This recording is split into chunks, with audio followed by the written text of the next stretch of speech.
Hello out there, my name is VP and you are welcome once again to my YouTube channel. Please don't forget to like, please comment, subscribe, also turn on the notification bell so that you miss a video from me. Thank you. So today I want to talk about two things that will happen before Yemi Osinbajo will declare himself available for presidential seats come 2023. Two things that will happen. Number one thing is that he must hear from God. He's a pastor, he's one of the pastors in Redeemed Christian Church of God, and Christians are led by God, So number one thing that will happen is that he must hear from God. He must be led to contest from God. Now, Romans 8:14 says, to those who are led by the Spirit of God, they are the sons of God. Another version says they are the children of God. So one thing is that Yemi Osinbajo must be led by God, must hear from God. Okay, we'll contest. Okay, we'll move. So there are so many people propelling him to contest. There are so many people there that desire him to be the next president, that he should be the next president after Muhammadu Buhari. But Yemi Osinbajo, one thing he will do before he could contest is that he must be led. He must hear from God. He happens to be a professor. He's learned, a lawyer. People of his caliber, people want him to be the next president. They want him to succeed President Muhammadu Buhari. But two things must happen. Number one is that he must hear from God.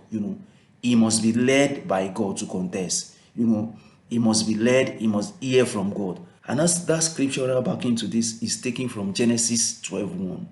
The Lord said to Abraham, go away from your country, go away from your people, go away from kindred to a land that I will show you.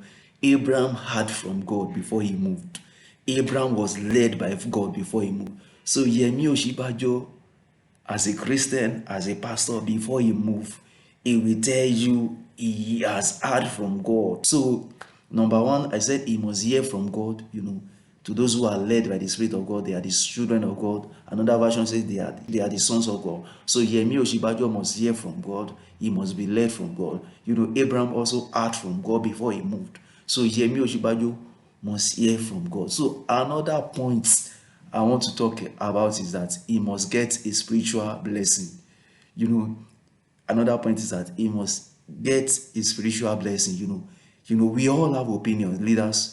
We all have people who influences us. So he must hear from his spiritual father. Who is his spiritual father? His spiritual father happens to be Pastor Enoch Adejare Adeboye, the general overseer of the Redeemed Christian Church of God.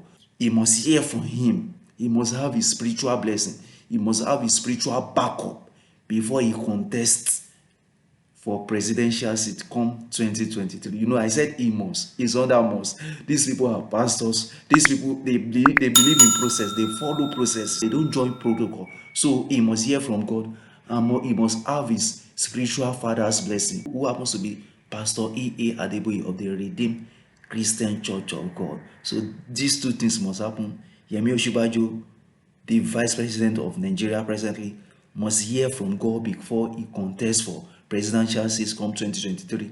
And again, he must get the spiritual blessings of his spiritual father, who happens to be Pastor E.A. Adeboye. Thank you. Please do not forget to like, do not forget to subscribe. Turn on the notification bell so that you miss a video from me. My name is VP Yemi. Thank you.